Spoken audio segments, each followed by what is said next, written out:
Chapter 1 Watho There was once a witch who desired to know everything.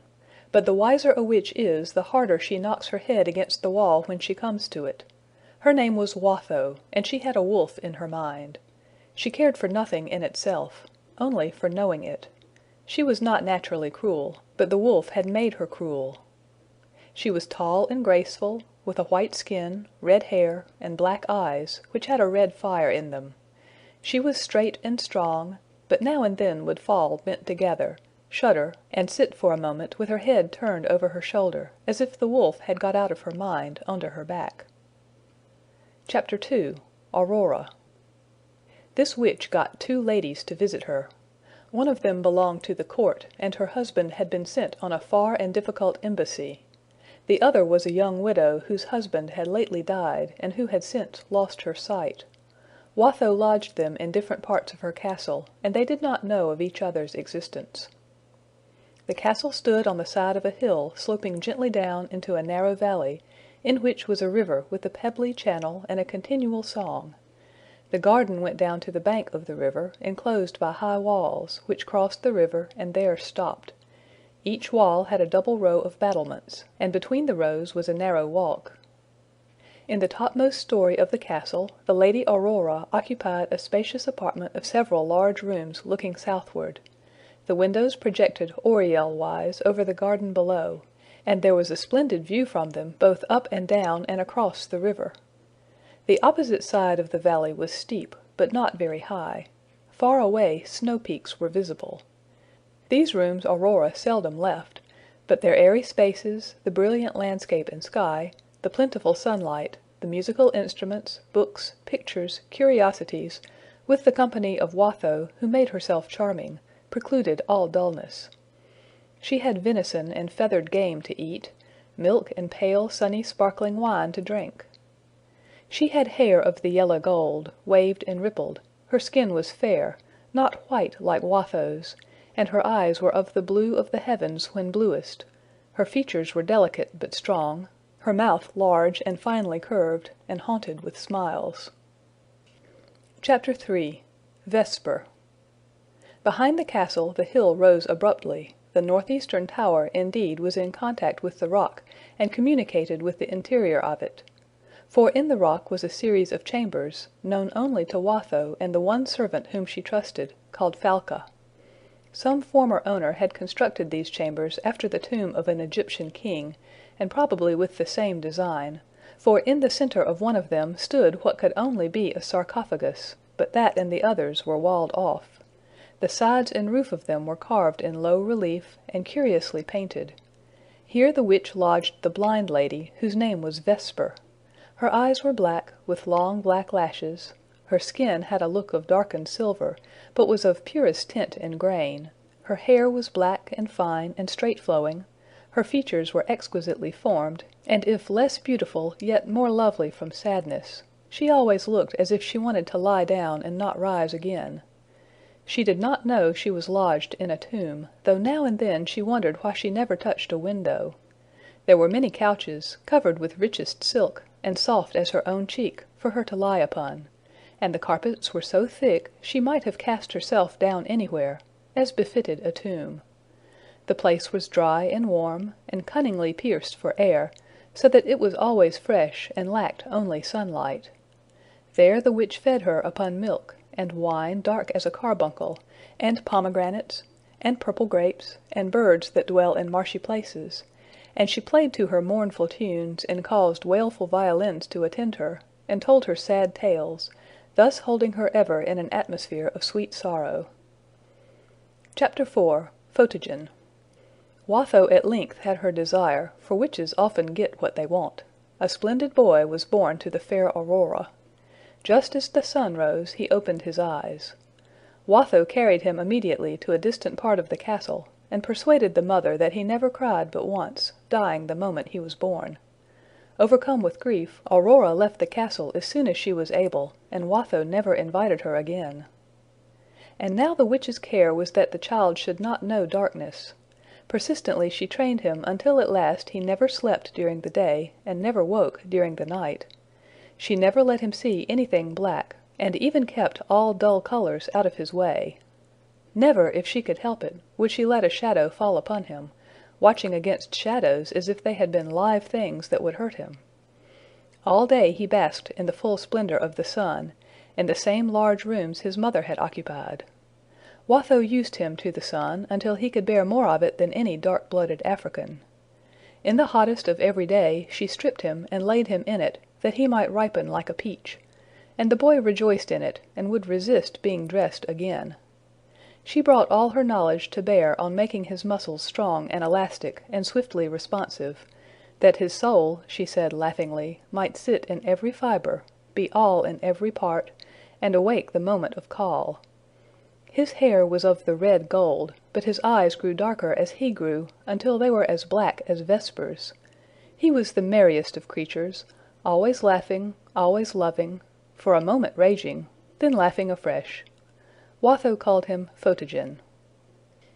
Chapter 5. Nycteris. 5 or 6 months after the birth of Photogen, the Dark Lady also gave birth to a baby. In the windowless tomb of a blind mother, in the dead of night, under the feeble rays of a lamp in an alabaster globe, a girl came into the darkness with a wail. And just as she was born for the first time, Vesper was born for the second, and passed into a world as unknown to her as this was to her child, who would have to be born yet again before she could see her mother. Watho called her Nycteris, and she grew as like Vesper as possible, in all but one particular. She had the same dark skin, dark eyelashes and brows, dark hair, and gentle sad look, but she had just the eyes of Aurora, the mother of Photogen, and if they grew darker as she grew older, it was only a darker blue. Watho, with the help of Falca, took the greatest possible care of her, in every way consistent with her plans, that is, the main point in which was that she should never see any light but what came from the lamp. Hence her optic nerves, and indeed her whole apparatus for seeing, grew both larger and more sensitive. Her eyes, indeed, stopped short only of being too large. Under her dark hair and forehead and eyebrows, they looked like 2 breaks in a cloudy night sky, through which peeped the heaven where the stars and no clouds live. She was a sadly dainty little creature. No one in the world except those 2 was aware of the being of the little bat. Watho trained her to sleep during the day and wake during the night. She taught her music, in which she was herself a proficient, and taught her scarcely anything else. Chapter 6. How Photogen Grew. The hollow in which the castle of Watho lay was a cleft in a plain rather than a valley among hills, for at the top of its steep sides, both north and south, was a tableland, large and wide. It was covered with rich grass and flowers, with here and there a wood, the outlying colony of a great forest.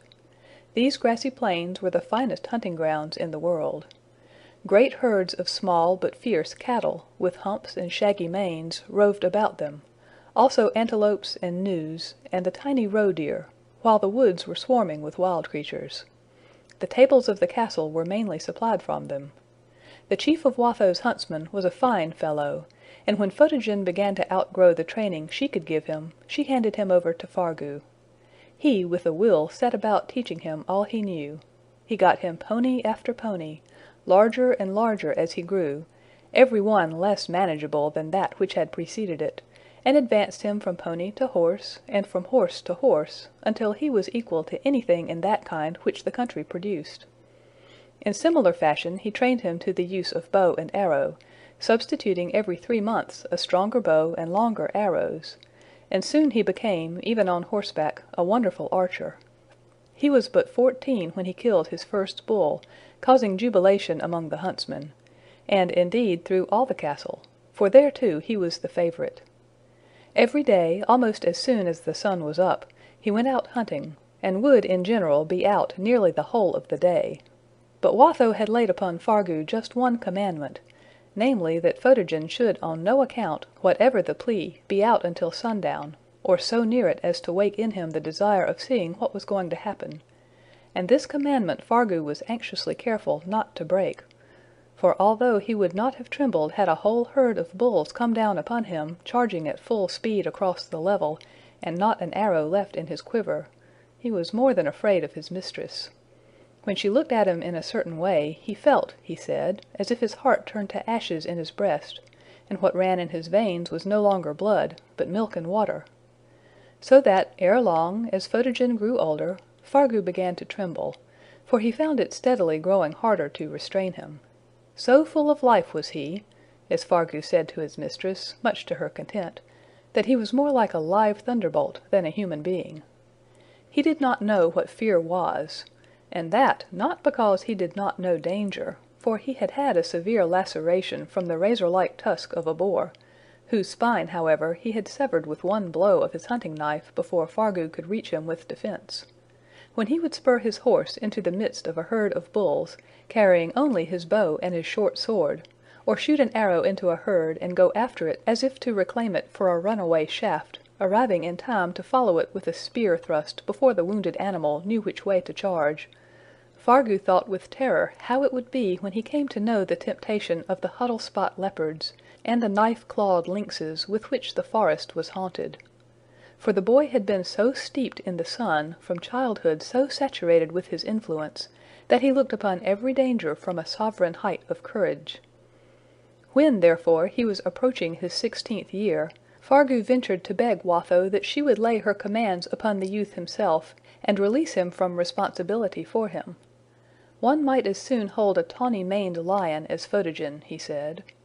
Watho called the youth, and in the presence of Fargu laid her command upon him never to be out when the rim of the sun should touch the horizon, accompanying the prohibition with hints of consequences none the less awful than they were obscure. Photogen listened respectfully, but, knowing neither the taste of fear nor the temptation of the night, her words were but sounds to him. Chapter 7. How Nycteris Grew. The little education she intended Nycteris to have, Watho gave her by word of mouth. Not meaning she should have light enough to read by, to leave other reasons unmentioned, she never put a book into her hands. Nycteris, however, saw so much better than Watho imagined, that the light she gave her was quite sufficient, and she managed to coax Falca into teaching her the letters, after which she taught herself to read, and Falca now and then brought her a child's book. But her chief pleasure was in her instrument. Her very fingers loved it, and would wander about its keys like feeding sheep. She was not unhappy. She knew nothing of the world except the tomb in which she dwelt, and had some pleasure in everything she did. But she desired, nevertheless, something more or different. She did not know what it was, and the nearest she could come to expressing it to herself was, that she wanted more room. Watho and Falca would go from her beyond the shine of the lamp, and come again, therefore surely there must be more room somewhere. As often as she was left alone, she would fall to poring over the colored bas-reliefs on the walls. These were intended to represent various of the powers of nature under allegorical similitudes, and as nothing can be made that does not belong to the general scheme, she could not fail at least to imagine a flicker of relationship between some of them, and thus a shadow of the reality of things found its way to her. There was one thing, however, which moved and taught her more than all the rest, the lamp, namely, that hung from the ceiling, which she always saw alight, though she never saw the flame, only the slight condensation towards the center of the alabaster globe. And besides the operation of the light itself after its kind, the indefiniteness of the globe, and the softness of the light, giving her the feeling as if her eyes could go in and into its whiteness, were somehow also associated with the idea of space and room. She would sit for an hour together gazing up at the lamp, and her heart would swell as she gazed. She would wonder what had hurt her when she found her face wet with tears, and then would wonder how she could have been hurt without knowing it. She never looked thus at the lamp, except when she was alone. End of section 1.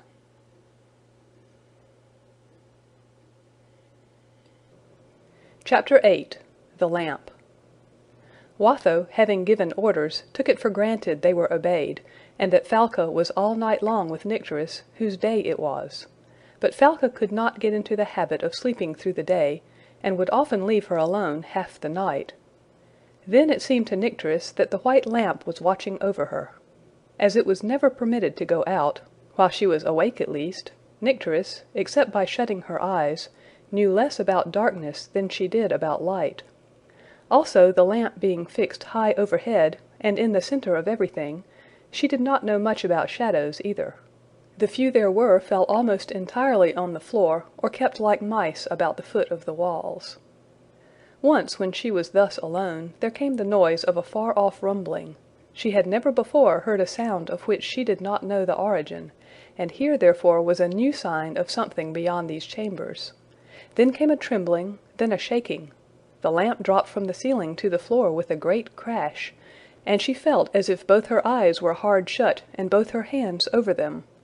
She concluded that it was the darkness that had made the rumbling and the shaking, and rushing into the room had thrown down the lamp. She sat trembling. The noise and the shaking ceased, but the light did not return. The darkness had eaten it up. Her lamp gone, the desire at once awoke to get out of her prison. She scarcely knew what out meant. Out of one room into another, where there was not even a dividing door, only an open arch, was all she knew of the world. But suddenly she remembered that she had heard Falca speak of the lamp going out. This must be what she had meant? And if the lamp had gone out, where had it gone? Surely where Falca went, and like her it would come again. But she could not wait. The desire to go out grew irresistible. She must follow her beautiful lamp. She must find it. She must see what it was about. Now there was a curtain covering a recess in the wall where some of her toys and gymnastic things were kept, and from behind that curtain Watho and Falca always appeared, and behind it they vanished. How they came out of solid wall she had not an idea. All up to the wall was open space, and all beyond it seemed wall. But clearly the first and only thing she could do was to feel her way behind the curtain.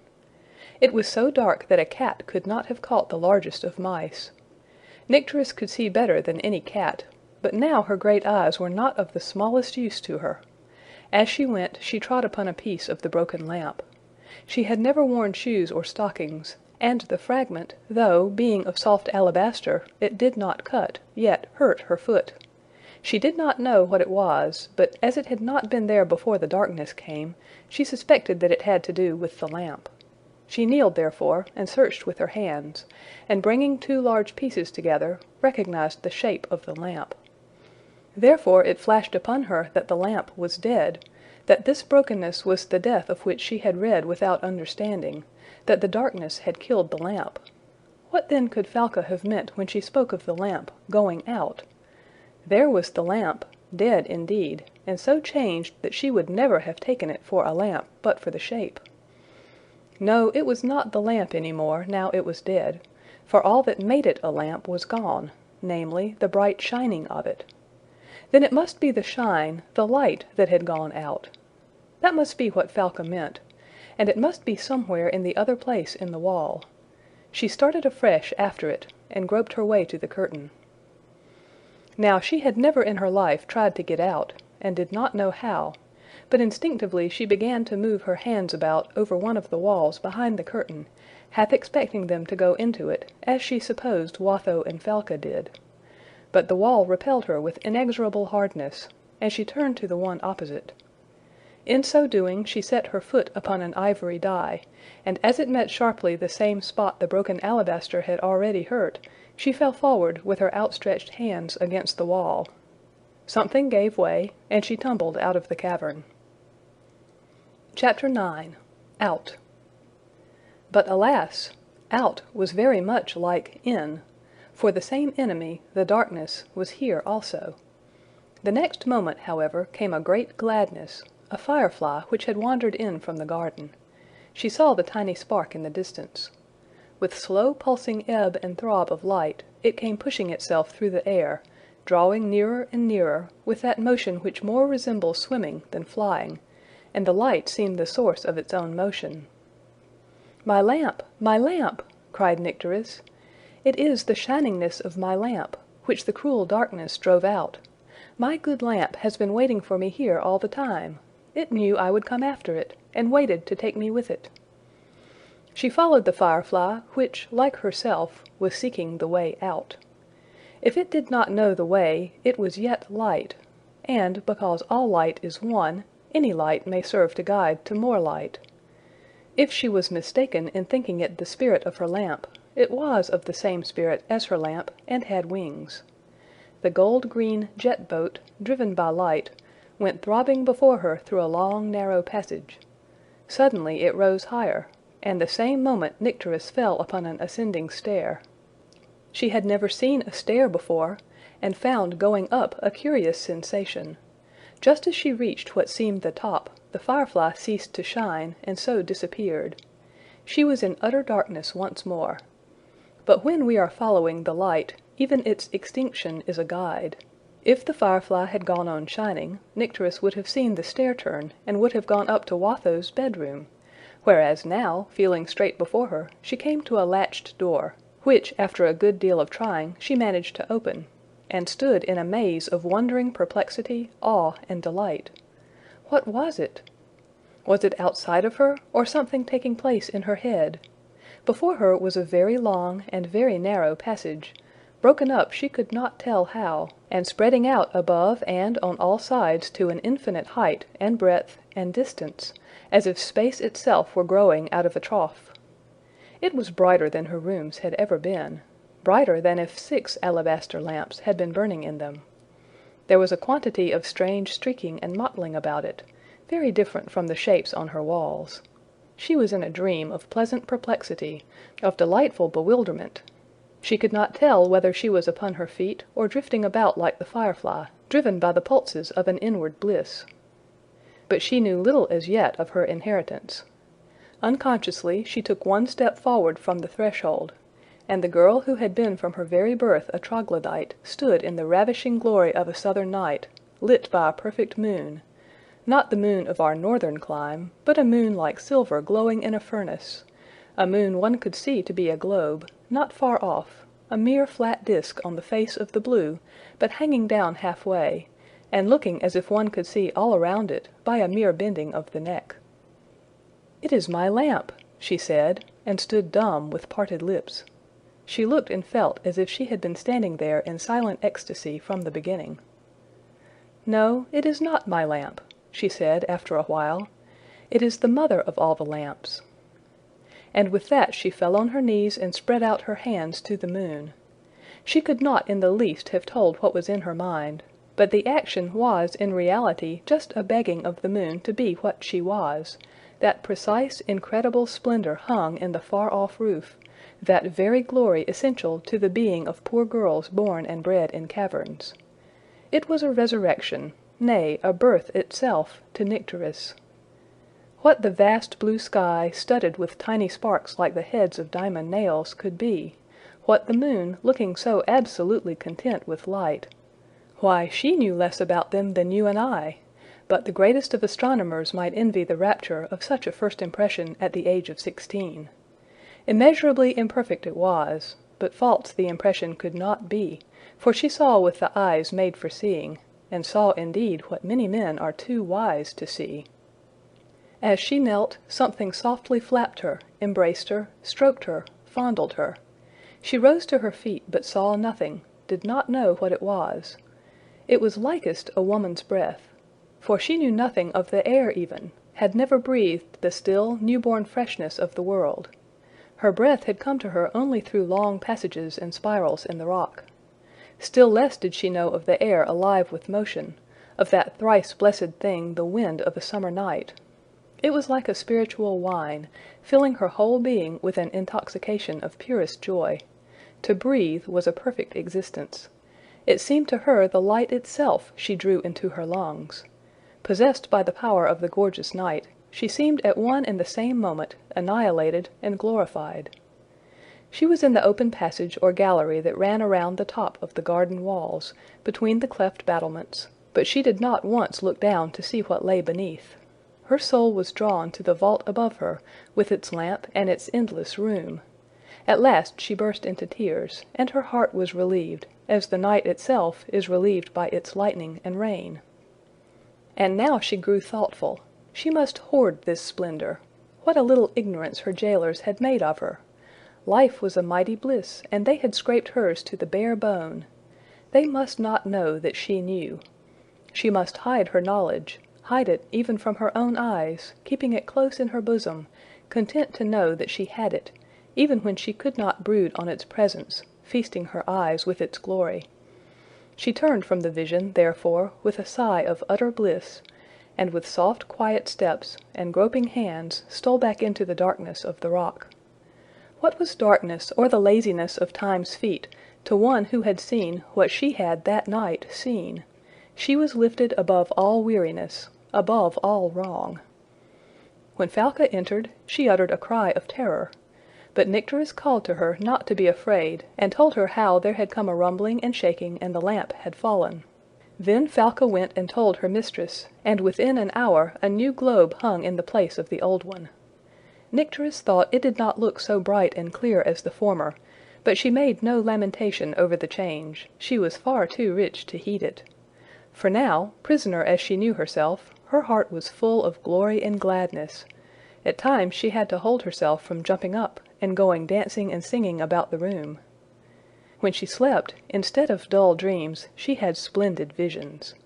There were times, it is true, when she became restless, and impatient to look upon her riches. But then she would reason with herself, saying, "What does it matter if I sit here for ages with my poor pale lamp, when out there a lamp is burning at which 10,000 little lamps are glowing with wonder?" She never doubted she had looked upon the day and the sun, of which she had read, and always when she read of the day and the sun, she had the night and the moon in her mind, and when she read of the night and the moon, she thought only of the cave and the lamp that hung there. End of Section 2.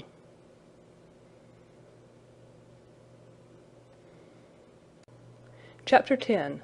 The Great Lamp. It was some time before she had a second opportunity of going out, for Falca, since the fall of the lamp, had been a little more careful, and seldom left her for long. But one night, having a little headache, Nycteris lay down upon her bed, and was lying with her eyes closed when she heard Falca come to her, and felt she was bending over her. Disinclined to talk, she did not open her eyes, and lay quite still.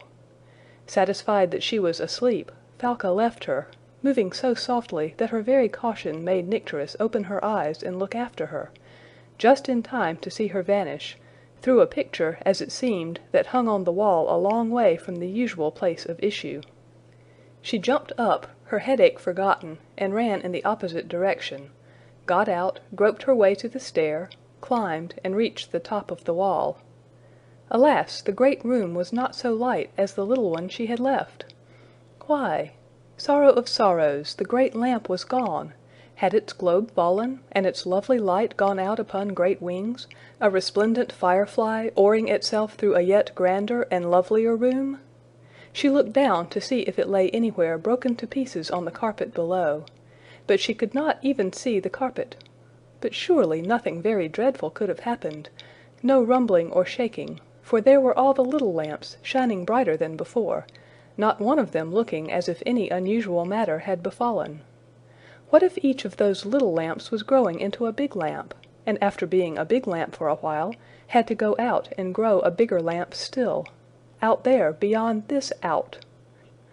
Ah, here was the living thing that could not be seen, come to her again, bigger tonight, with such loving kisses, and such liquid strokings of her cheeks and forehead, gently tossing her hair, and delicately toying with it.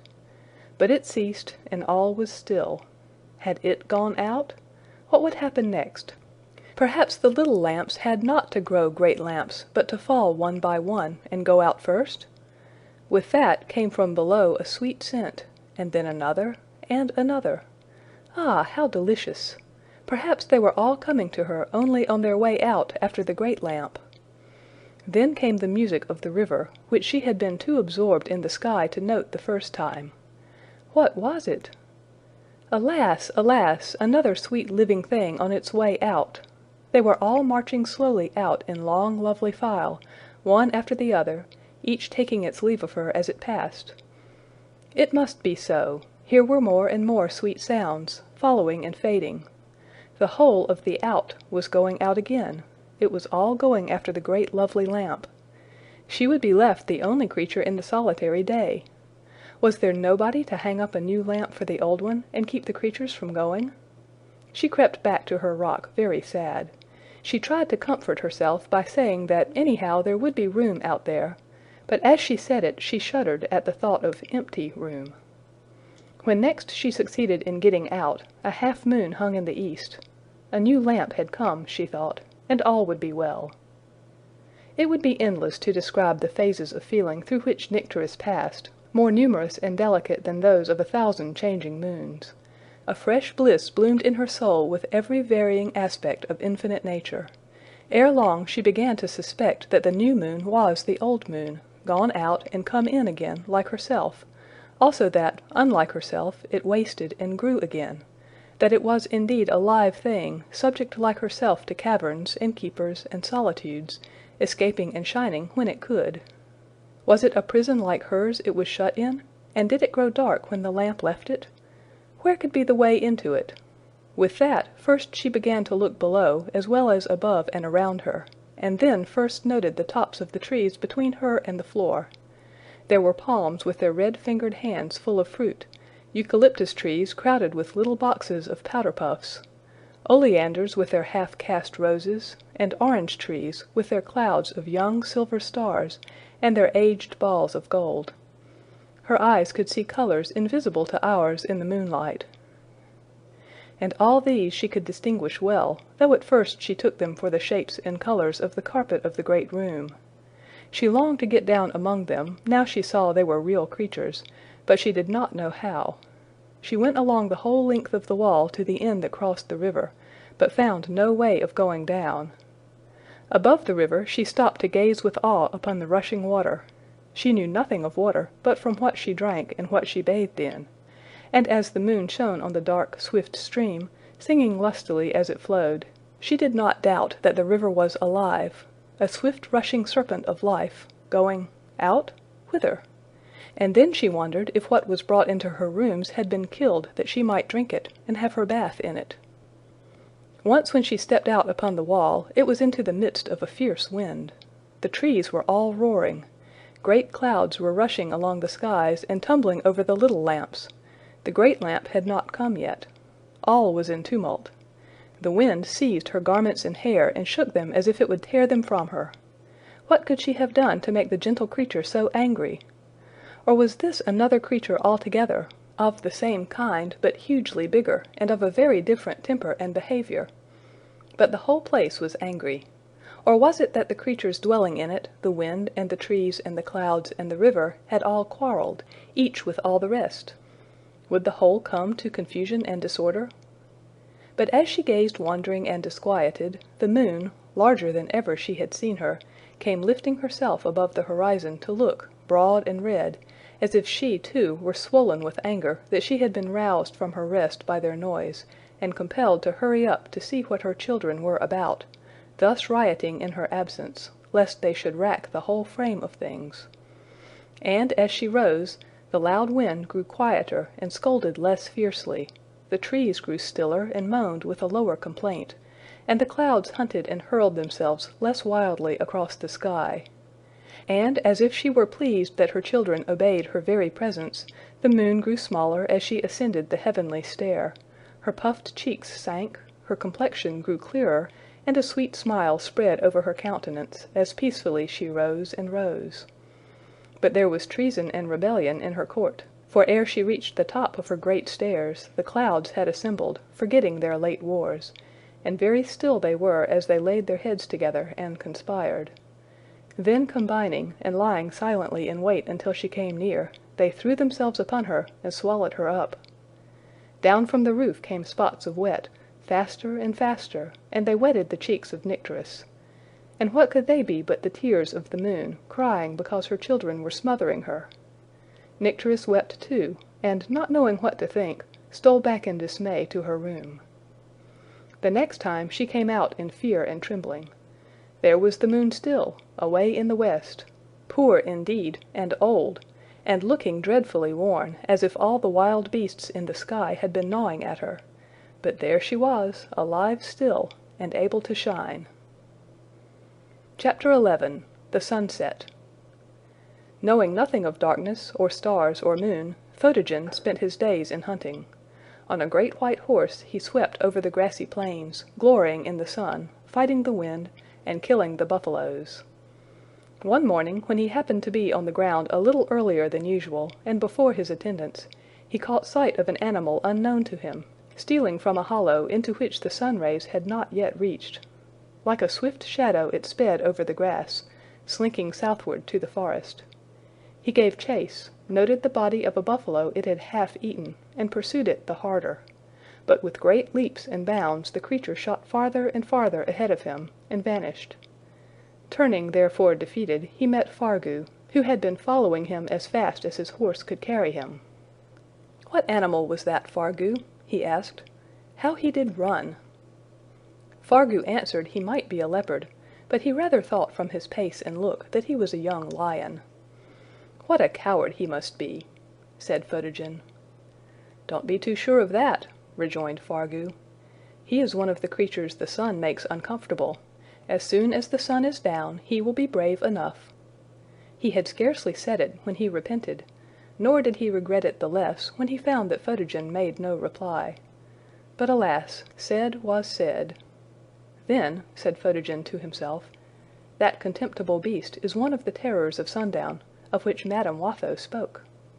He hunted all day, but not with his usual spirit. He did not ride so hard, and did not kill one buffalo. Fargu, to his dismay, observed also that he took every pretext for moving farther south, nearer to the forest. But all at once, the sun now sinking in the west, he seemed to change his mind, for he turned his horse's head and rode home so fast that the rest could not keep him in sight. When they arrived, they found his horse in the stable, and concluded that he had gone into the castle. But he had, in truth, set out again by the back of it.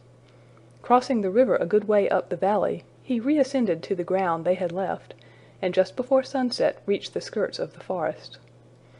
The level orb shone straight in between the bare stems, and saying to himself he could not fail to find the beast, he rushed into the wood. But even as he entered he turned and looked to the west. The rim of the red was touching the horizon, all jagged with broken hills. "Now," said Photogen, "we shall see." But he said it in the face of a darkness he had not proved. The moment the sun began to sink among the spikes and saw edges, with a kind of sudden flap at his heart, a fear inexplicable laid hold of the youth, and as he had never felt anything of the kind before, the very fear itself terrified him. As the sun sank, it rose like the shadow of the world, and grew deeper and darker. He could not even think what it might be, so utterly did it enfeeble him. When the last flaming scimitar edge of the sun went out like a lamp, his horror seemed to blossom into very madness. Like the closing lids of an eye, for there was no twilight, and this night no moon, the terror and the darkness rushed together, and he knew them for one. He was no longer the man he had known, or rather thought himself. The courage he had had was in no sense his own. He had only had courage, not been courageous. It had left him, and he could scarcely stand, certainly not stand straight, for not one of his joints could he make stiff or keep from trembling. He was but a spark of the sun, in himself nothing. The beast was behind him, stealing upon him. He turned. All was dark in the wood, but to his fancy the darkness here and there broke into pairs of green eyes, and he had not the power even to raise his bow hand from his side. In the strength of despair he strove to rouse courage enough, not to fight, that he did not even desire, but to run. Courage to flee home was all he could ever imagine, and it would not come. But what he had not was ignominiously given him. A cry in the wood, half a screech, half a growl, sent him running like a boar-wounded cur. It was not even himself that ran, it was the fear that had come alive in his legs. He did not know that they moved. But as he ran he grew able to run, gained courage at least to be a coward. The stars gave a little light. Over the grass he sped, and nothing followed him. How fallen, how changed, from the youth who had climbed the hill as the sun went down!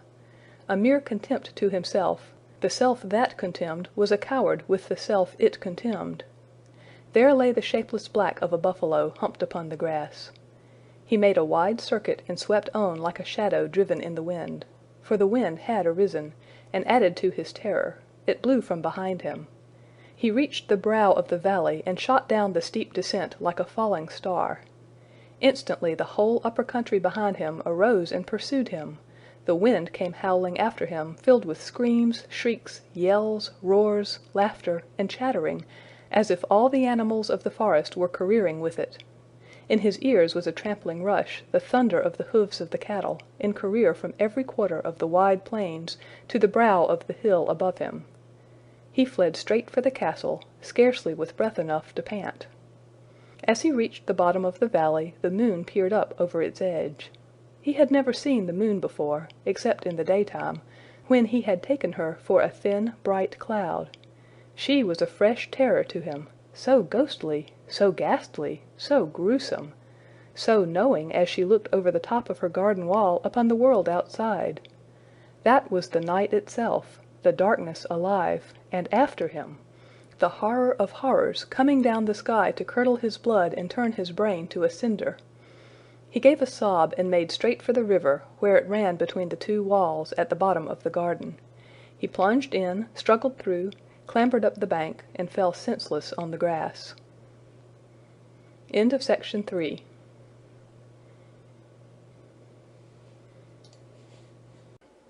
Chapter 12. The Garden. Although Nycteris took care not to stay out long at a time, and used every precaution, she could hardly have escaped discovery so long had it not been that the strange attacks to which Watho was subject had been more frequent of late, and had at last settled into an illness which kept her to her bed. But whether from an excess of caution or from suspicion, Falca, having now to be much with her mistress both day and night, took it at length into her head to fasten the door as often as she went by her usual place of exit, so that one night, when Nycteris pushed, she found, to her surprise and dismay, that the wall pushed her again, and would not let her through, nor with all her searching could she discover wherein lay the cause of the change. Then first she felt the pressure of her prison walls, and turning, half in despair, groped her way to the picture where she had once seen Falca disappear. There she soon found the spot by pressing upon which the wall yielded. It let her through into a sort of cellar, where was a glimmer of light from a sky whose blue was paled by the moon. From the cellar she got into a long passage, into which the moon was shining, and came to a door. She managed to open it, and to her great joy found herself in the other place, not on the top of the wall, however, but in the garden she had longed to enter. Noiseless as a fluffy moth, she flitted away into the covert of the trees and shrubs, her bare feet welcomed by the softest of carpets, which, by the very touch, her feet knew to be alive, whence it came that it was so sweet and friendly to them. A soft little wind was out among the trees, running now here, now there, like a child that had got its will. She went dancing over the grass, looking behind her at her shadow as she went. At first she had taken it for a little black creature that made game of her, but when she perceived that it was only where she kept the moon away, and that every tree, however great and grand a creature, had also one of these strange attendants, she soon learned not to mind it, and by it became the source of as much amusement to her as to any kitten its tail. It was long before she was quite at home with the trees, however. At one time they seemed to disapprove of her, at another not even to know she was there, and to be altogether taken up with their own business. Suddenly, as she went from one to another of them, looking up with awe at the murmuring mystery of their branches and leaves, she spied one a little way off, which was very different from all the rest. It was white, and dark, and sparkling, and spread like a palm, a small, slender palm, without much head, and it grew very fast, and sang as it grew. But it never grew any bigger, for just as fast as she could see it growing, it kept falling to pieces. When she got close to it, she discovered that it was a water tree, made of just such water as she washed with, only it was alive, of course, like the river, a different sort of water from that, doubtless, seeing the one crept swiftly along the floor, and the other shot straight up, and fell, and swallowed itself, and rose again. She put her feet into the marble basin, which was the flower pot in which it grew. It was full of real water, living and cool, so nice, for the night was hot. But the flowers, ah, the flowers, she was friends with them from the very first. What wonderful creatures they were, and so kind and beautiful, always sending out such colors and such scents, red scent, and white scent, and yellow scent, for the other creatures. The one that was invisible and everywhere took such a quantity of their scents and carried it away, yet they did not seem to mind.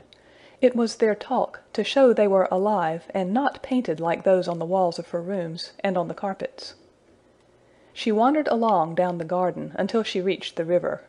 Unable then to get any further, for she was a little afraid, and justly, of the swift watery serpent, she dropped on the grassy bank, dipped her feet in the water, and felt it running and pushing against them. For a long time she sat thus, and her bliss seemed complete, as she gazed at the river, and watched the broken picture of the great lamp overhead, moving up one side of the roof to go down the other. Chapter 13. Something Quite New. A beautiful moth brushed across the great blue eyes of Nycteris. She sprang to her feet to follow it, not in the spirit of the hunter, but of the lover. Her heart, like every heart if only its fallen sides were cleared away, was an inexhaustible fountain of love. She loved everything she saw. But as she followed the moth, she caught sight of something lying on the bank of the river, and not yet having learned to be afraid of anything, ran straight to see what it was. Reaching it, she stood amazed. Another girl like herself! But what a strange-looking girl! So curiously dressed, too! And not able to move! Was she dead? Filled suddenly with pity, she sat down, lifted Photogen's head, laid it on her lap, and began stroking his face. Her warm hands brought him to himself. He opened his black eyes, out of which had gone all the fire, and looked up with a strange sound of fear, half moan, half gasp. But when he saw her face, he drew a deep breath and lay motionless, gazing at her. Those blue marvels above him, like a better sky, seemed to side with courage and assuage his terror. At length, in a trembling, awed voice and a half-whisper, he said, "Who are you?" "I am Nycteris," she answered. "You are a creature of the darkness, and love the night," he said, his fear beginning to move again. "I may be a creature of the darkness," she replied.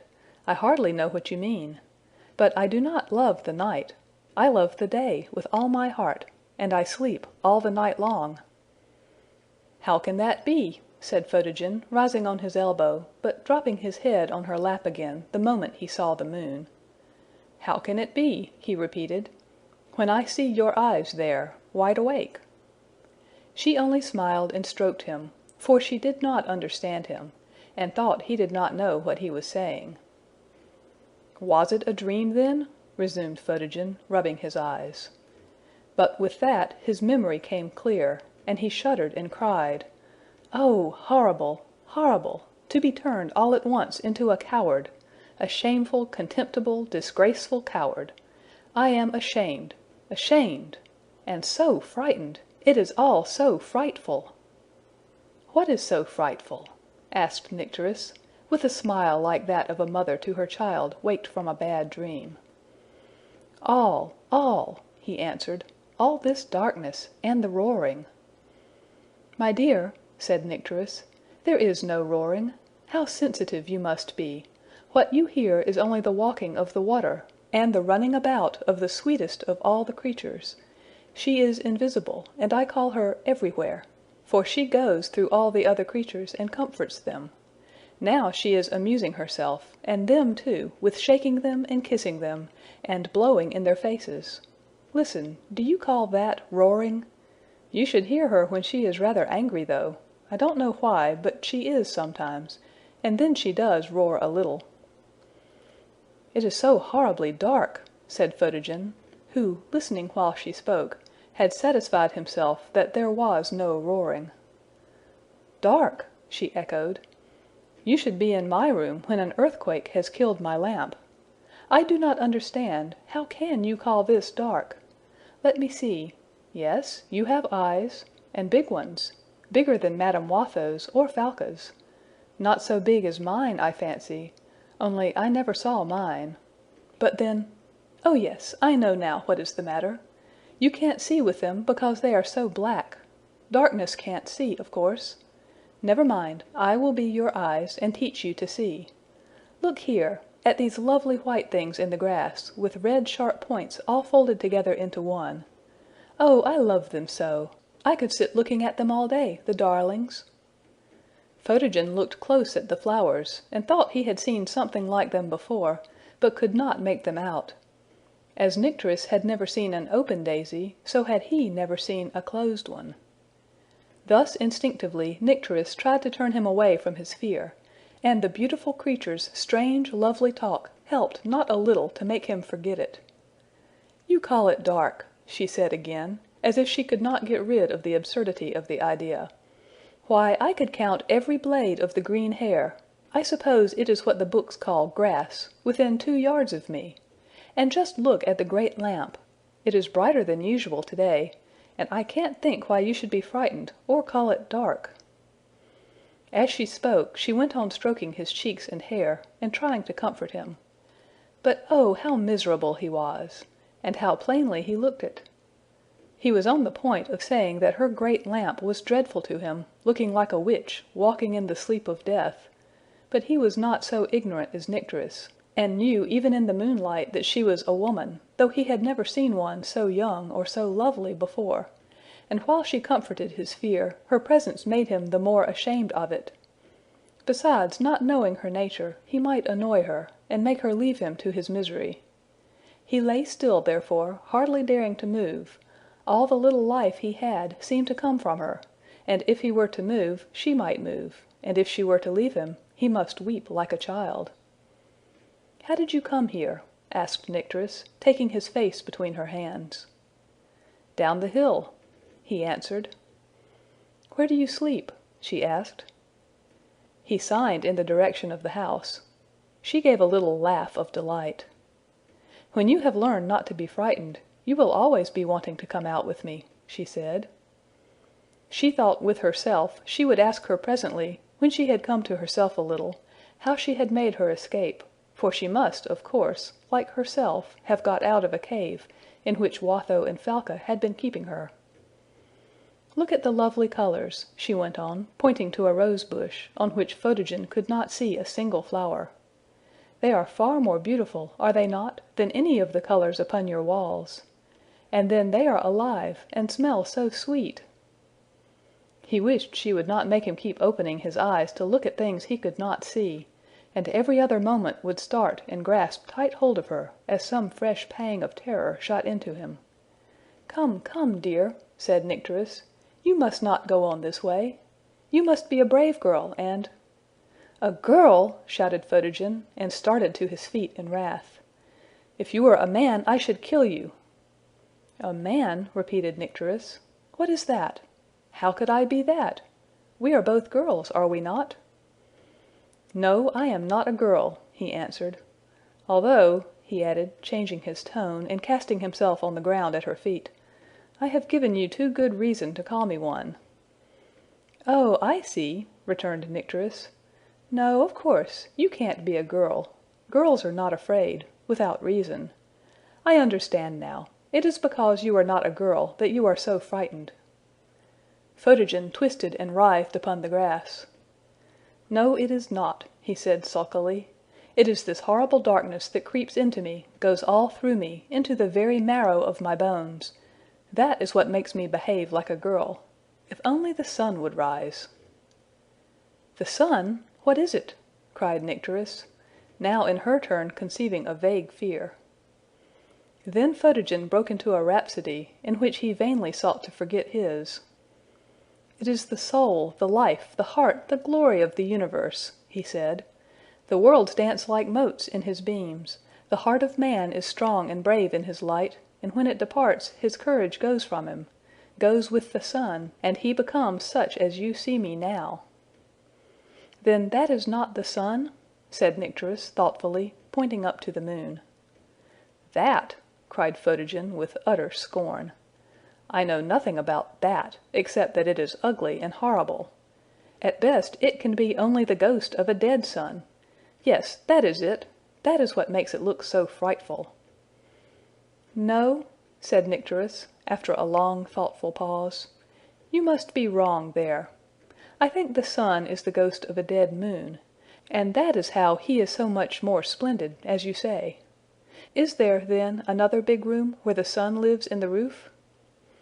"I do not know what you mean," replied Photogen. "But you mean to be kind, I know, though you should not call a poor fellow in the dark a girl. If you will let me lie here with my head in your lap, I should like to sleep. Will you watch me and take care of me?" "Yes, that I will," answered Nycteris, forgetting all her own danger. So Photogen fell asleep. End of section 4.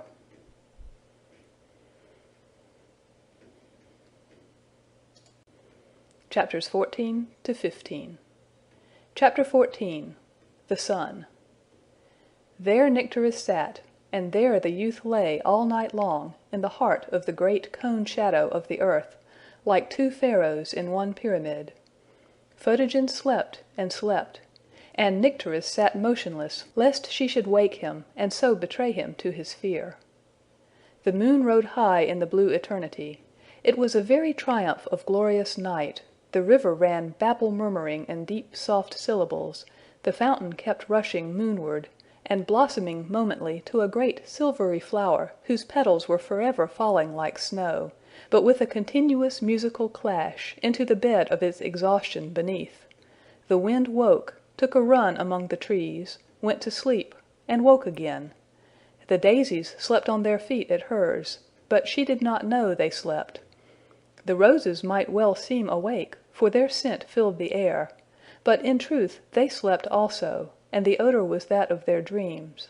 The oranges hung like gold lamps in the trees, and their silvery flowers were the souls of their yet unembodied children.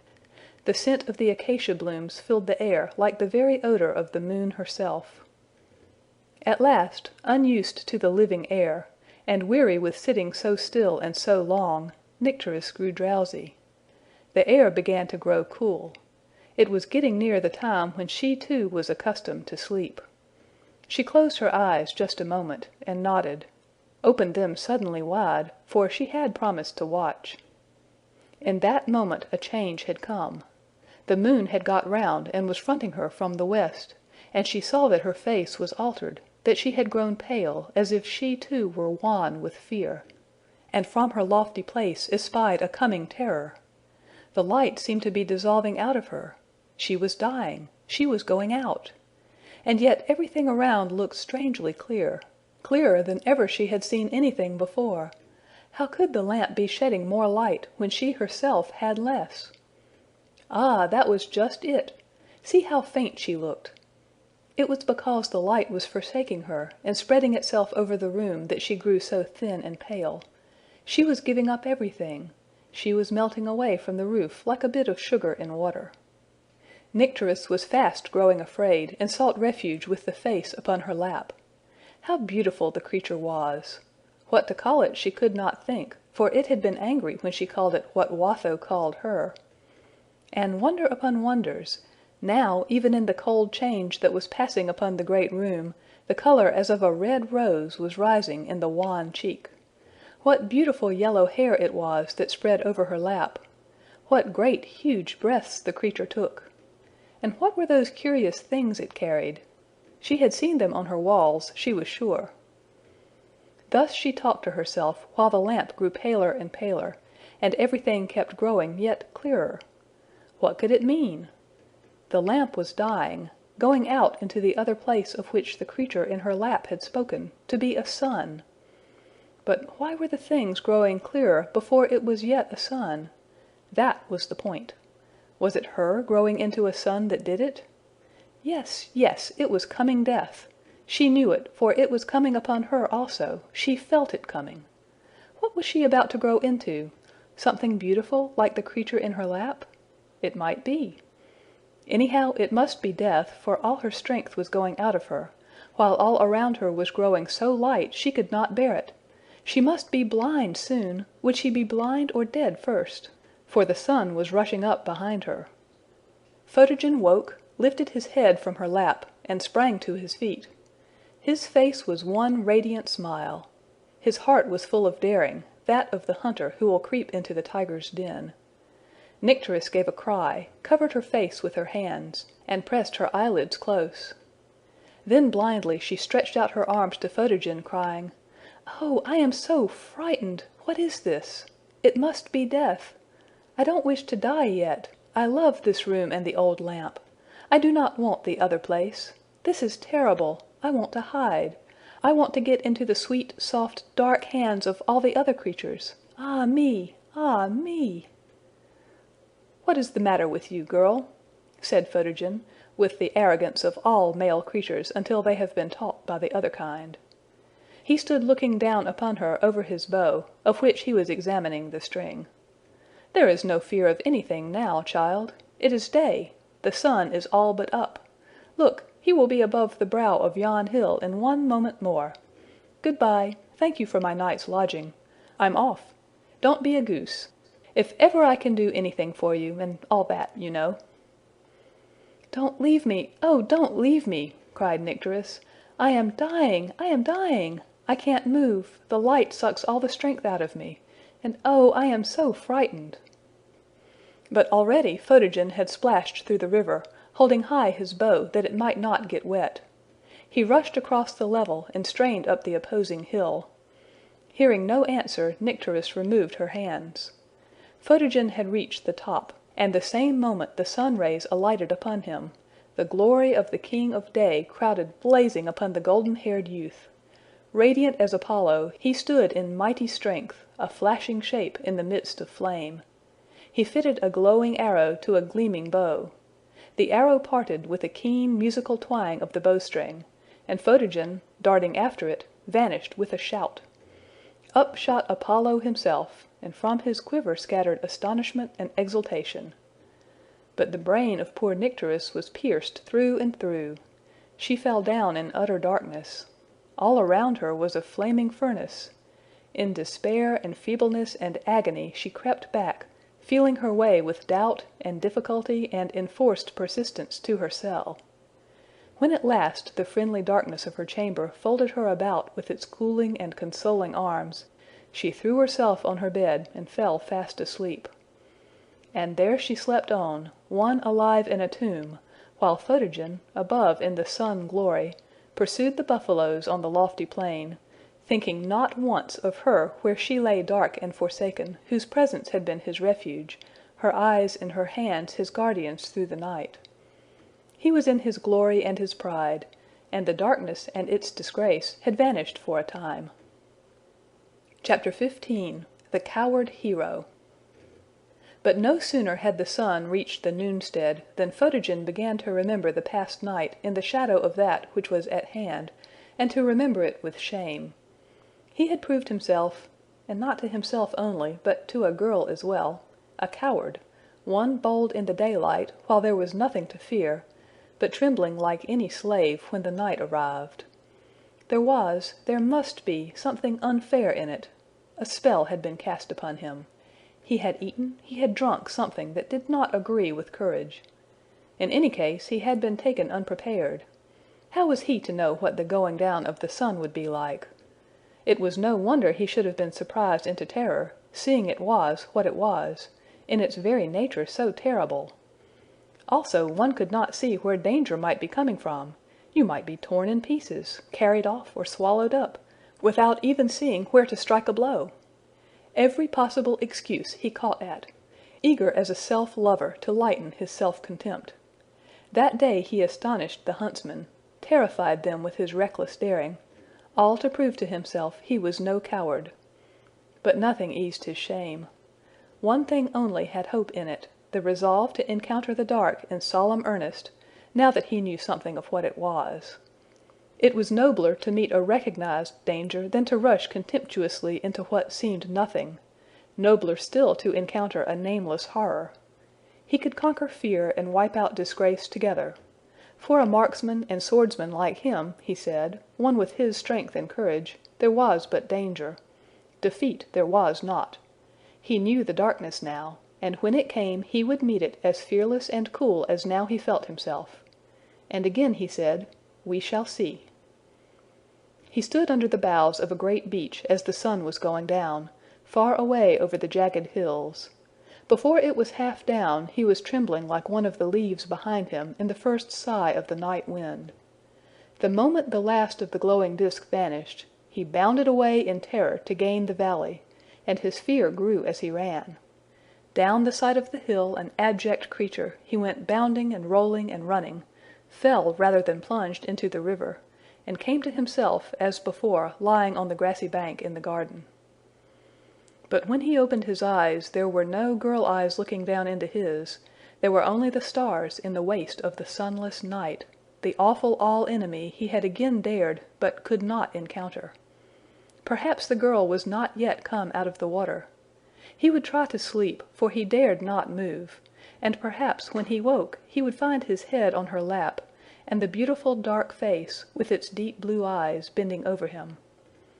But when he woke he found his head on the grass, and although he sprang up with all his courage, such as it was, restored, he did not set out for the chase with such an élan as the day before, and, despite the sun-glory in his heart and veins, his hunting was this day less eager.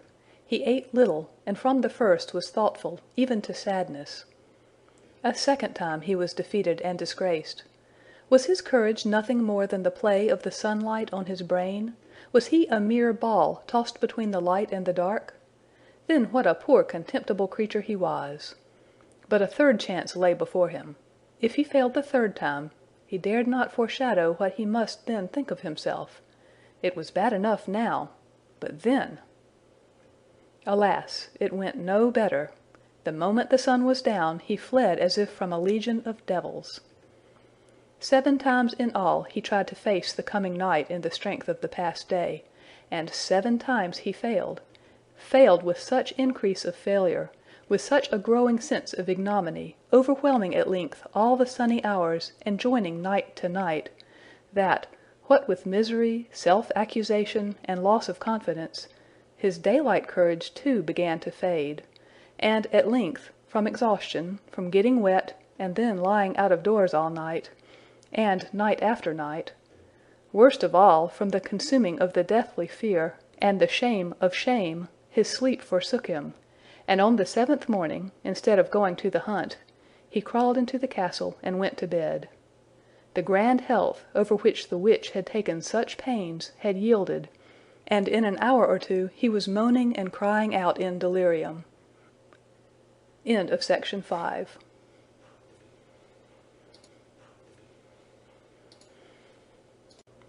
Chapter 16. An Evil Nurse. Watho was herself ill, as I have said, and was the worse tempered. And besides, it is a peculiarity of witches that what works in others to sympathy works in them to repulsion. Also, Watho had a poor, helpless, rudimentary spleen of a conscience left, just enough to make her uncomfortable, and therefore more wicked. So, when she heard that Photogen was ill, she was angry.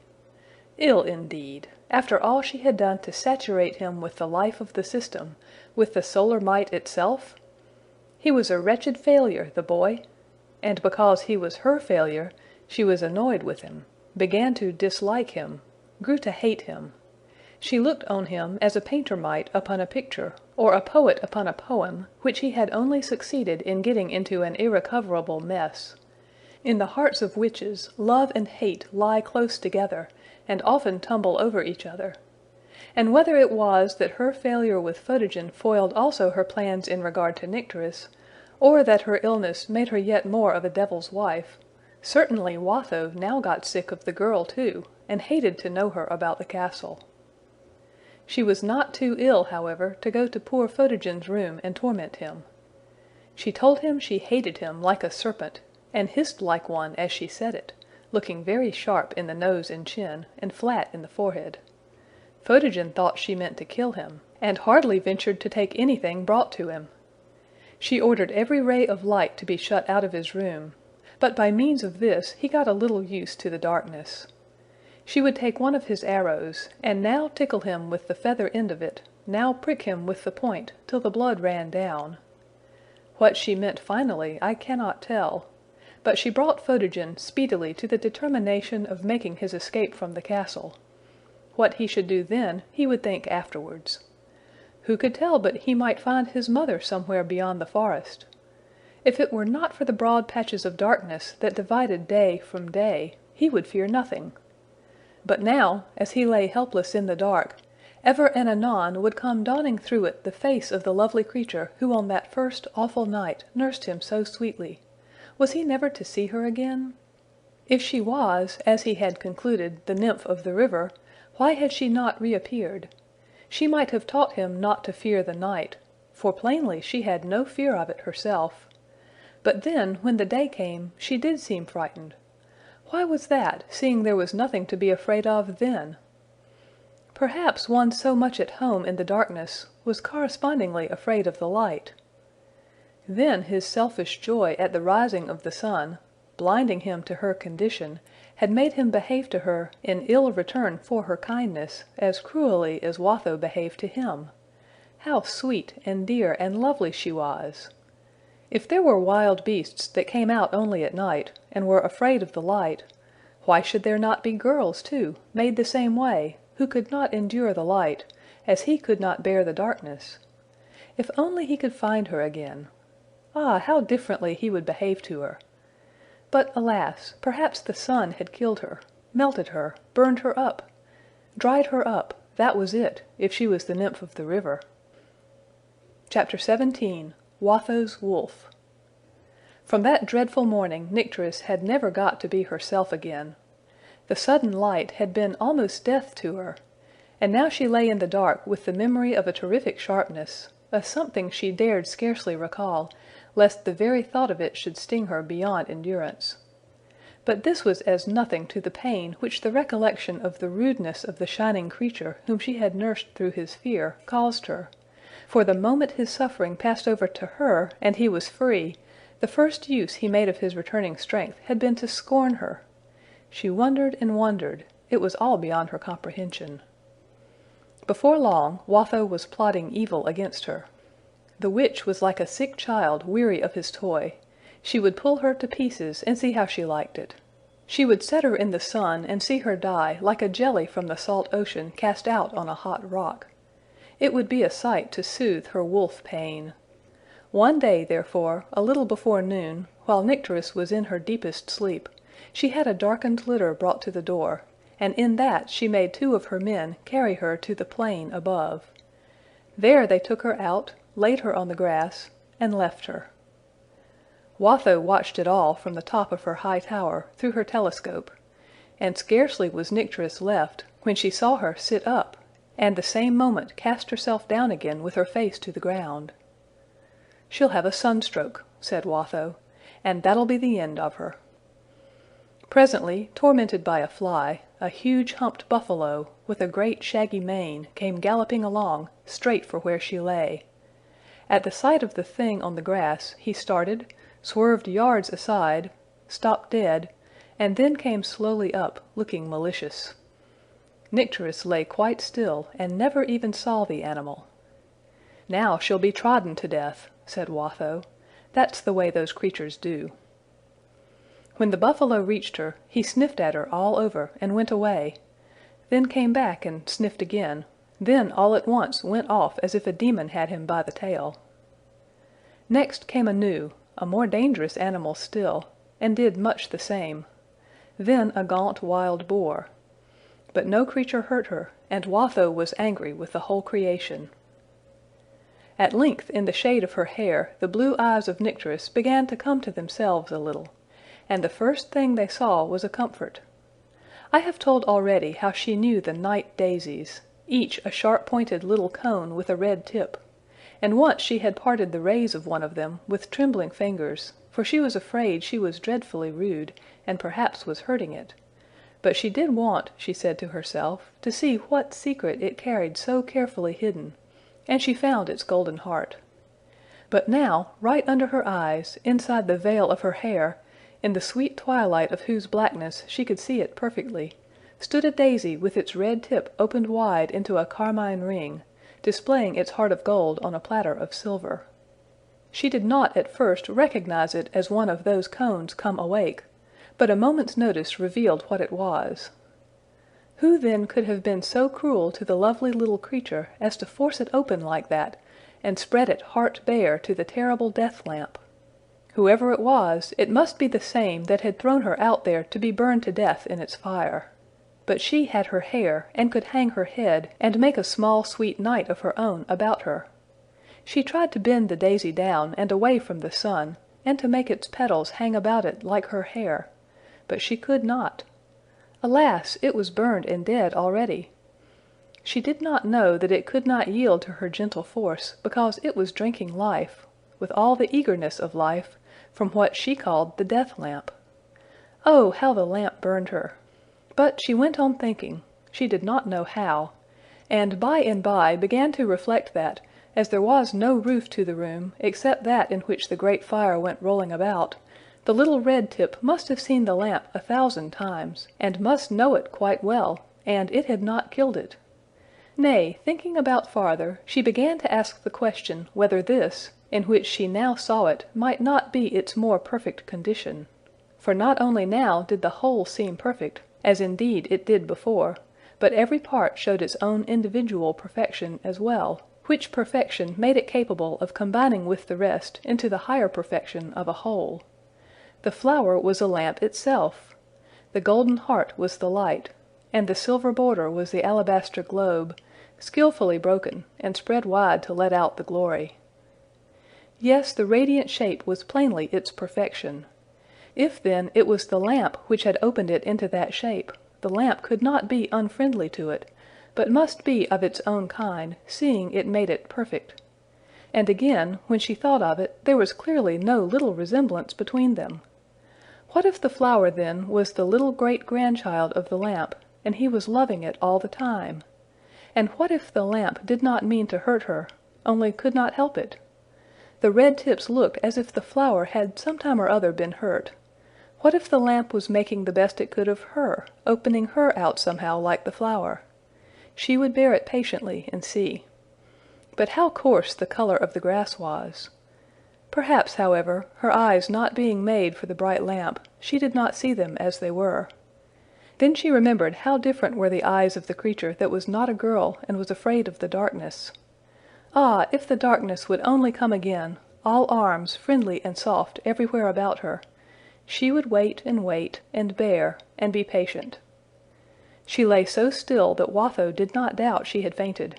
She was pretty sure she would be dead before the night came to revive her. End of section 6.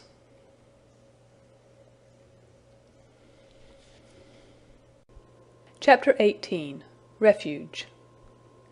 Fixing her telescope on the motionless form, that she might see it at once when the morning came, Watho went down from the tower to Photogen's room. He was much better by this time, and before she left him, he had resolved to leave the castle that very night.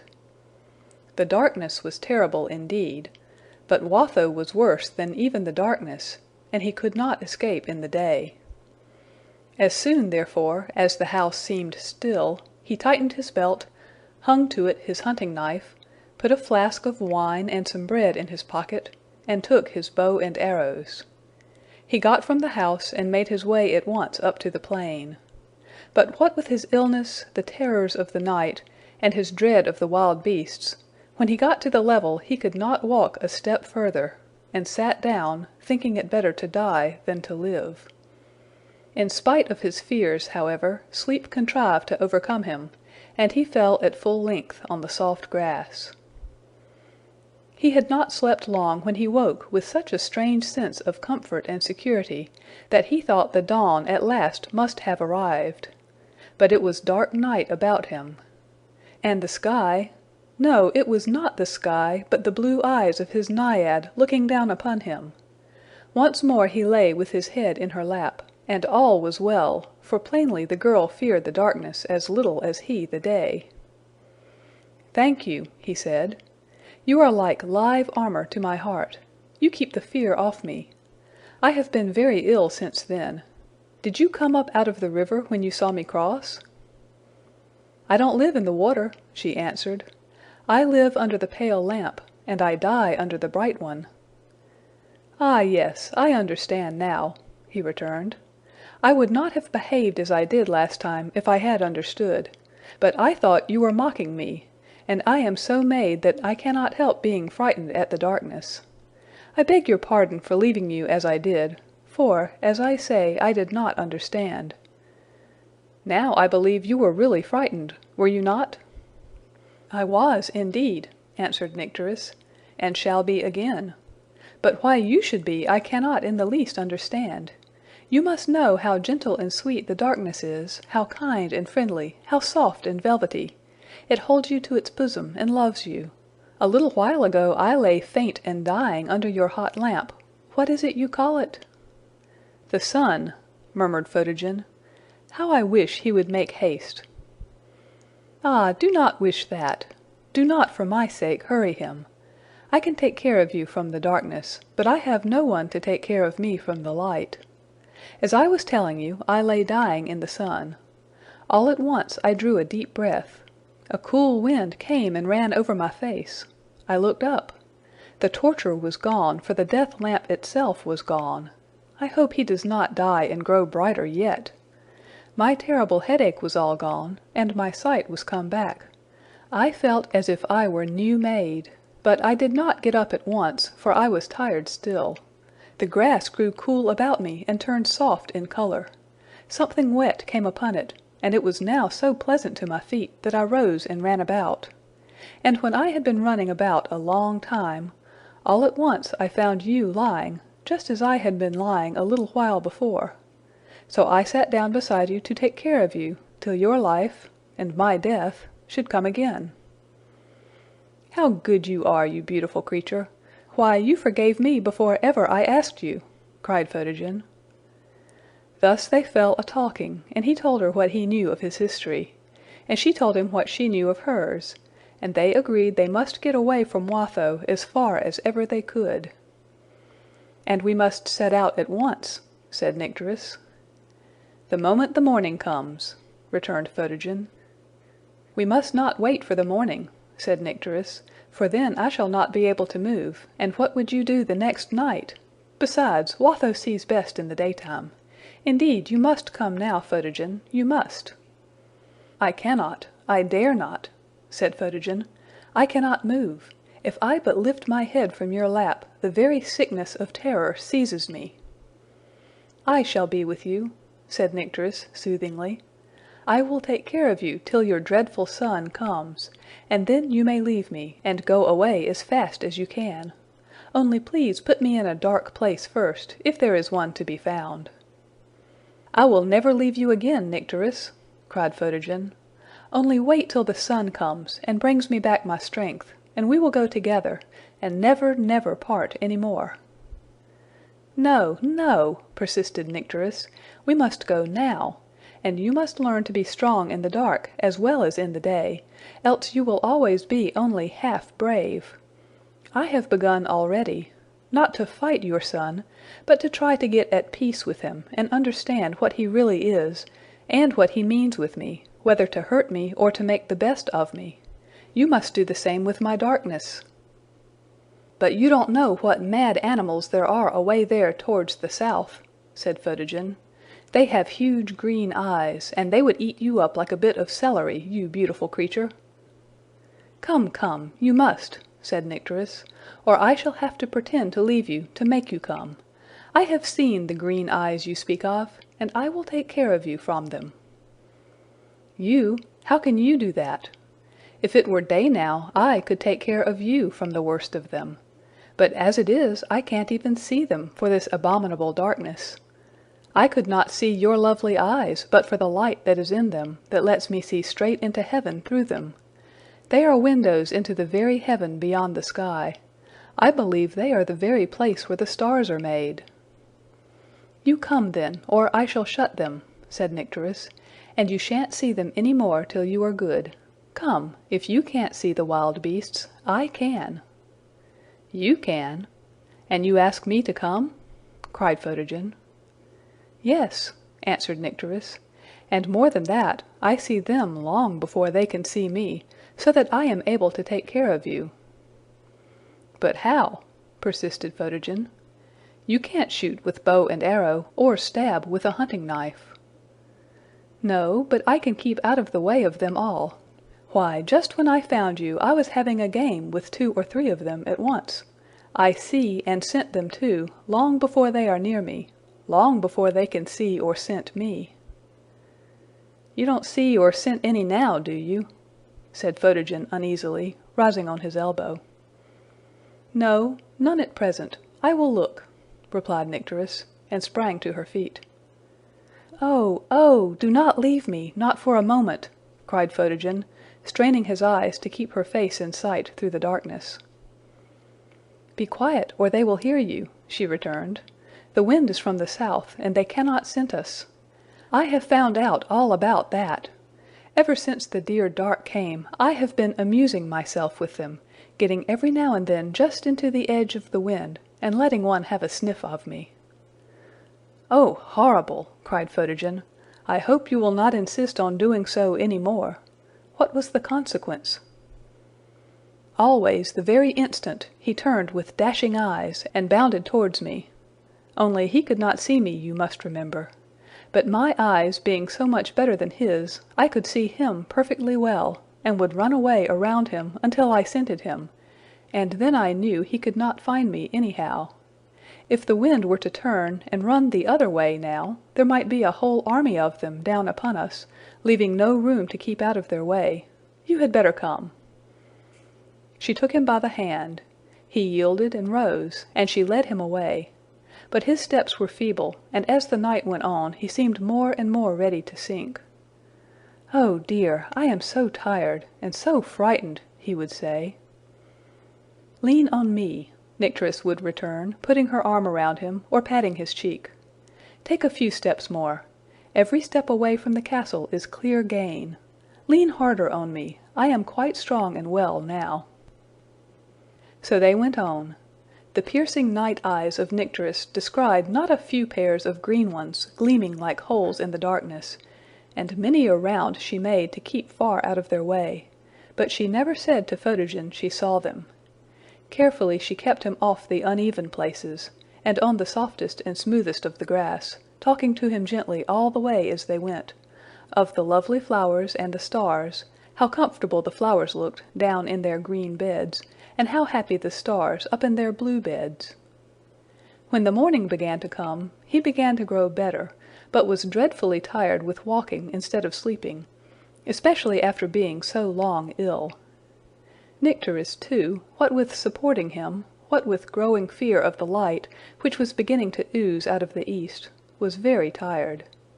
At length, both equally exhausted, neither was able to help the other. As if by consent they stopped. Embracing each the other, they stood in the midst of the wide grassy land, neither of them able to move a step, each supported only by the leaning weakness of the other, each ready to fall if the other should move. But while the one grew weaker still, the other had begun to grow stronger. When the tide of the night began to ebb, the tide of the day began to flow, and now the sun was rushing to the horizon, borne upon its foaming billows. And ever as he came, Photogen revived. At last the sun shot up into the air, like a bird from the hand of the Father of Lights. Nycteris gave a cry of pain, and hid her face in her hands. "Oh me!" she sighed. "I am so frightened, the terrible light stings so." But the same instant, through her blindness, she heard Photogen give a low exultant laugh, and the next felt herself caught up. She who all night long had tended and protected him like a child, was now in his arms, borne along like a baby, with her head lying on his shoulder. But she was the greater, for suffering more, she feared nothing. Chapter 19. The Werewolf. At the very moment when Photogen caught up Nycteris, the telescope of Watho was angrily sweeping the tableland. She swung it from her in rage, and running to her room, shut herself up. There she anointed herself from top to toe with a certain ointment, shook down her long red hair and tied it around her waist, then began to dance, whirling around and around, faster and faster, growing angrier and angrier, until she was foaming at the mouth with fury. When Falca went looking for her, she could not find her anywhere. As the sun rose, the wind slowly changed and went around, until it blew straight from the north. Photogen and Nycteris were drawing near the edge of the forest, Photogen still carrying Nycteris, when she moved a little on his shoulder uneasily, and murmured in his ear, "I smell a wild beast, that way, the way the wind is coming." Photogen turned back towards the castle, and saw a dark speck on the plain. As he looked it grew larger. It was coming across the grass with the speed of the wind. It came nearer and nearer. It looked long and low, but that might be because it was running at a great stretch. He set Nycteris down under a tree, in the black shadow of its bole, strung his bow, and picked out his heaviest, longest, sharpest arrow. Just as he set the notch on the string, he saw that the creature was a tremendous wolf, rushing straight at him. He loosened his knife in its sheath, drew another arrow halfway from the quiver, lest the first should fail, and took his aim, at a good distance to leave time for a second chance. He shot. The arrow rose, flew straight, descended, struck the beast, and started again into the air, doubled like a letter V. Quickly Photogen snatched the other, shot, cast his bow from him, and drew his knife. But the arrow was in the brute's chest, up to the feather. It tumbled heels over head with a great thud of its back on the earth, gave a groan, made a struggle or two, and lay stretched out motionless. "I've killed it, Nycteris," cried Photogen. "It is a great red wolf." "Oh, thank you," answered Nycteris, feebly from behind the tree. "I was sure you would. I was not a bit afraid." Photogen went up to the wolf. It was a monster. But he was vexed that his first arrow had behaved so badly, and was the less willing to lose the one that had done him such good service. With a long and a strong pull he drew it from the brute's chest. Could he believe his eyes? There lay, no wolf, but Watho, with her hair tied around her waist. The foolish witch had made herself invulnerable, as she supposed, but had forgotten that, to torment Photogen therewith, she had handled one of his arrows. He ran back to Nycteris and told her. She shuddered and wept, and would not look. Chapter 20. All is well. There was now no occasion to fly a step farther. Neither of them feared anyone but Watho. They left her there and went back. A great cloud came over the sun, and rain began to fall heavily, and Nycteris was much refreshed, grew able to see a little, and with Photogen's help walked gently over the cool wet grass. They had not gone far before they met Fargu and the other huntsmen. Photogen told them he had killed a great red wolf, and it was Madame Watho. The huntsmen looked grave, but gladness shone through. "Then," said Fargu, "I will go and bury my mistress." But when they reached the place they found she was already buried, in the maws of sundry birds and beasts which had made their breakfast of her. Then Fargu, overtaking them, would, very wisely, have Photogen go to the king and tell him the whole story. But Photogen, yet wiser than Fargu, would not set out until he had married Nycteris. "For then," he said, "the king himself can't part us, and if ever two people couldn't do the one without the other, those two are Nycteris and I. She has got to teach me to be a brave man in the dark, and I have got to look after her until she can bear the heat of the sun, and he helps her to see, instead of blinding her." They were married that very day. And the next day they went together to the king and told him the whole story. But whom should they find at the court but the father and mother of Photogen, both in high favor with the king and queen. Aurora nearly died with joy, and told them all how Watho had lied and made her believe her child was dead. No one knew anything of the father or mother of Nycteris, but when Aurora saw in the lovely girl her own azure eyes shining through night and its clouds, it made her think strange things, and wonder how even the wicked themselves may be a link to join together the good. Through Watho, the mothers, who had never seen each other, had changed eyes in their children. The king gave them the castle and lands of Watho, and there they lived and taught each other for many years that were not long. But hardly had one of them passed before Nycteris had come to love the day best, because it was the clothing and crown of Photogen, and she saw that the day was greater than the night, and the sun more lordly than the moon. And Photogen had come to love the night best, because it was the mother and home of Nycteris. "But who knows," Nycteris would say to Photogen, "that when we go out, we shall not go into a day as much greater than your day as your day is greater than my night?"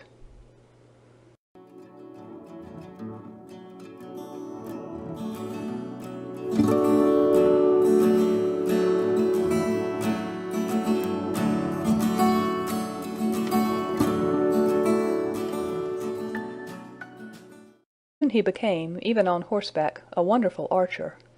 He was but 14 when he killed his first bull, causing jubilation among the huntsmen, and indeed through all the castle, for there too he was the favorite. Every day, almost as soon as the sun was up, he went out hunting, and would in general be out nearly the whole of the day. But Watho had laid upon Fargu just one commandment, namely that Photogen should on no account, whatever the plea, be out until sundown, or so near it as to wake in him the desire of seeing what was going to happen, and this commandment Fargu was anxiously careful not to break, for although he would not have trembled had a whole herd of bulls come down upon him, charging at full speed across the level, and not an arrow left in his quiver, he was more than afraid of his mistress. When she looked at him in a certain way, he felt, he said, as if his heart turned to ashes in his breast, and what ran in his veins was no longer blood, but milk and water. So that, ere long, as Photogen grew older, Fargu began to tremble, for he found it steadily growing harder to restrain him. So full of life was he, as Fargu said to his mistress, much to her content, that he was more like a live thunderbolt than a human being. He did not know what fear was, and that not because he did not know danger, for he had had a severe laceration from the razor-like tusk of a boar, whose spine, however, he had severed with one blow of his hunting knife before Fargu could reach him with defense.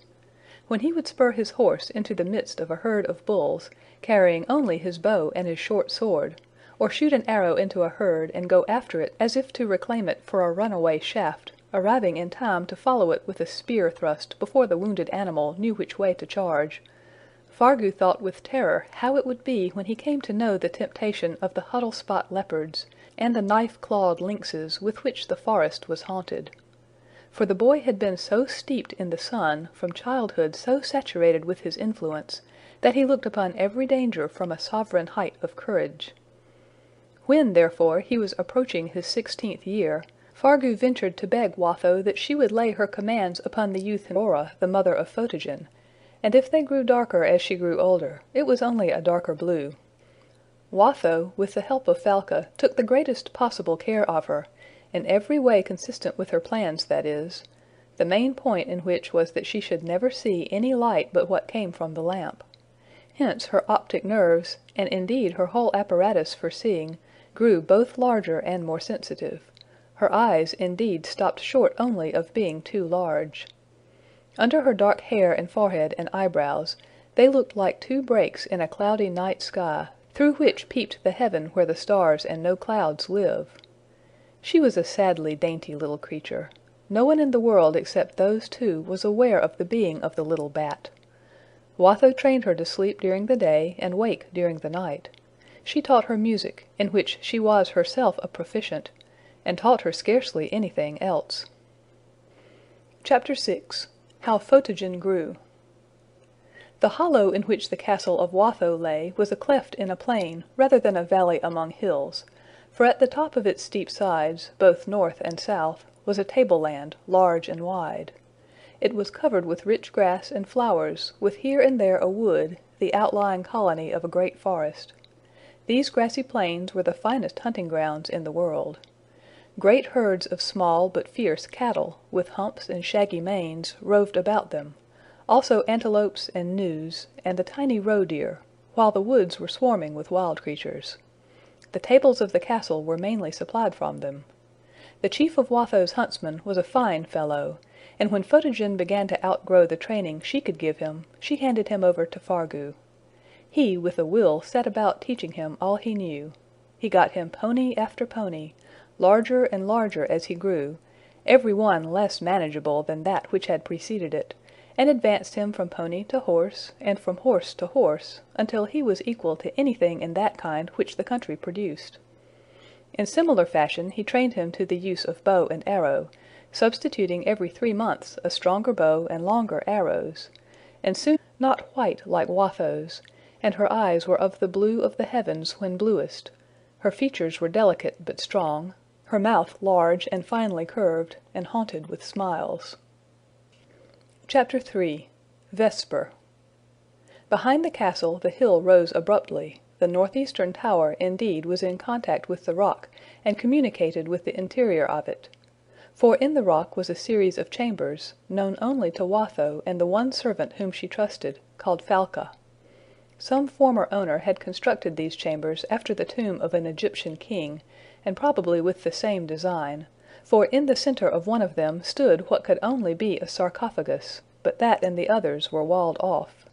The sides and roof of them were carved in low relief, and curiously painted. Here the witch lodged the blind lady, whose name was Vesper. Her eyes were black, with long black lashes. Her skin had a look of darkened silver, but was of purest tint and grain. Her hair was black and fine and straight-flowing. Her features were exquisitely formed, and if less beautiful, yet more lovely from sadness. She always looked as if she wanted to lie down and not rise again. She did not know she was lodged in a tomb, though now and then she wondered why she never touched a window. There were many couches, covered with richest silk, and soft as her own cheek, for her to lie upon, and the carpets were so thick she might have cast herself down anywhere, as befitted a tomb. The place was dry and warm, and cunningly pierced for air, so that it was always fresh and lacked only sunlight. There the witch fed her upon milk, and wine dark as a carbuncle, and pomegranates, and purple grapes, and birds that dwell in marshy places, and she played to her mournful tunes, and caused wailful violins to attend her, and told her sad tales, thus holding her ever in an atmosphere of sweet sorrow. Chapter 4. Photogen. Watho at length had her desire, for witches often get what they want. A splendid boy was born to the fair Aurora. Just as the sun rose, he opened his eyes. Watho carried him immediately to a distant part of the castle, and persuaded the mother that he never cried but once, dying the moment he was born. Overcome with grief, Aurora left the castle as soon as she was able, and Watho never invited her again. And now the witch's care was that the child should not know darkness. Persistently she trained him until at last he never slept during the day, and never woke during the night. She never let him see anything black, and even kept all dull colors out of his way. Never, if she could help it, would she let a shadow fall upon him, watching against shadows as if they had been live things that would hurt him. All day he basked in the full splendor of the sun, in the same large rooms his mother had occupied. Watho used him to the sun until he could bear more of it than any dark-blooded African. In the hottest of every day she stripped him and laid him in it, that he might ripen like a peach, and the boy rejoiced in it, and would resist being dressed again. She brought all her knowledge to bear on making his muscles strong and elastic, and swiftly responsive, that his soul, she said laughingly, might sit in every fibre, be all in every part, and awake the moment of call. His hair was of the red gold, but his eyes grew darker as he grew, until they were as black as Vesper's. He was the merriest of creatures, always laughing, always loving, for a moment raging, then laughing afresh. Watho called him Photogen. Chapter 5. Nycteris. 5 or 6 months after the birth of Photogen, the Dark Lady also gave birth to a baby. In the windowless tomb of a blind mother, in the dead of night, under the feeble rays of a lamp in an alabaster globe, a girl came into the darkness with a wail. And just as she was born for the first time, Vesper was born for the second, and passed into a world as unknown to her as this was to her child, who would have to be born yet again before she could see her mother. Watho called her Nycteris, and she grew as like Vesper as possible, in all but one particular. She had the same dark skin, dark eyelashes and brows, dark hair, and gentle sad look, but she had just the eyes of Aurora. Chapter 1. Watho. There was once a witch who desired to know everything. But the wiser a witch is, the harder she knocks her head against the wall when she comes to it. Her name was Watho, and she had a wolf in her mind. She cared for nothing in itself, only for knowing it. She was not naturally cruel, but the wolf had made her cruel. She was tall and graceful, with a white skin, red hair, and black eyes, which had a red fire in them. She was straight and strong, but now and then would fall bent together, shudder, and sit for a moment with her head turned over her shoulder, as if the wolf had got out of her mind onto her back. Chapter II. Aurora. This witch got 2 ladies to visit her. One of them belonged to the court, and her husband had been sent on a far and difficult embassy. The other was a young widow whose husband had lately died, and who had since lost her sight.